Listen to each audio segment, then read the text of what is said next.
যতই করো হামলা, জিতবে আমার বাংলা। ভোট দিন, ভোট দিন।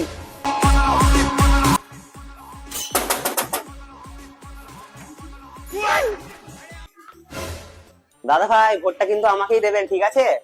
না না, ভোট দেওয়া যাবে না। ভোট দিলেই তো আন্ডারগ্রাউন্ড, আগে সুবিধা তারপর ভোট। আরে দাদা ভাই, সুবিধা দেওয়াই তো আমাদের কাজ। কি কি সুবিধা লাগবে এখানে দাঁড়িয়ে বলুন, স্ট্যান্ড দিয়ে দেবো। দেখি আপনাদের কেমন ক্ষমতা। এই গ্রামে একটা স্কুল আছে, একটা হসপিটাল আছে, আর দাঁড়াও, তুমি আমাকে এত বড় একটা কথা বললে। ফোন লাগা, তাড়াতাড়ি ফোন লাগা। ফোন লাগিয়ে আমার কথা বলবি, ঠিক আছে? তাড়াতাড়ি একটা স্কুল, একটা হসপিটাল এমার্জেন্সি, কাল কি করতে হবে তাড়াতাড়ি পাঠিয়ে দাও। হ্যালো, আমি সুরদার দল থেকে বলছি। কালকের মধ্যে মোড়াগাছায় একটা স্কুল আর হসপিটাল এমার্জেন্সি করে দিতে হবে। সুরদা বললো, বলে দিয়েছি দাদা। বিশেষ হলো তো দাদা, আর কি কি সুবিধা লাগবে আপনার বলুন। আর আমাদের একটাই সমস্যা, আমাদের যে ছোট ফোনে নেটওয়ার্ক টাওয়ার থাকে না, নেট চলেই না।